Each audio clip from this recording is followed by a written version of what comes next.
حينما يرى دعاة الشهوات والله يريد أن يتوب عليكم ويريد الذين يتبعون الشهوات أن تميلوا ميلا عظيما. هؤلاء الذين يريدون صرف الناس عن الدين، قل لك مسلسلات، نديروا لهم مسلسلات من عمق الواقع تدرس ظاهرة في الواقع، وهو لا يعرف أنه في الحقيقة يفسد الشباب، راه يفسد في أبنائنا بتعليمهم أمور كانوا في غنى عنها. بالعكس أنت تلفت انتباه الأطفال والمراهقين.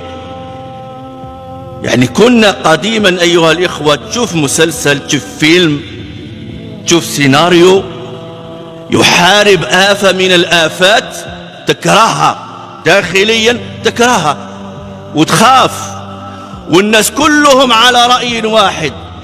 اليوم يحبك في المخدرات، تحب اللي يبيع المخدرات، تحب يعني هذاك الإنسان اللي كان كيلو من قبل أن يأتي إلى هذا المسلسل، كيلو لا أحد يعرفه، إنسان حقير، بعدين يولي هو البطل اللي يتأثروا به الشباب تاعنا وشبابنا والناس والإنسان بصفة عامة. سريع التأثر، سريع التأثر، سريع أيها الإخوة، يحب يقتدي، يحب هذا يقتدي بلاعب كرة قدم، وهذا بفنان، وهذا بمغني. وانظروا إلى اللباس كثير من شبابنا وتسريحات شعورهم، الشعر تاعهم، تدرك حجم سرعة التأثر.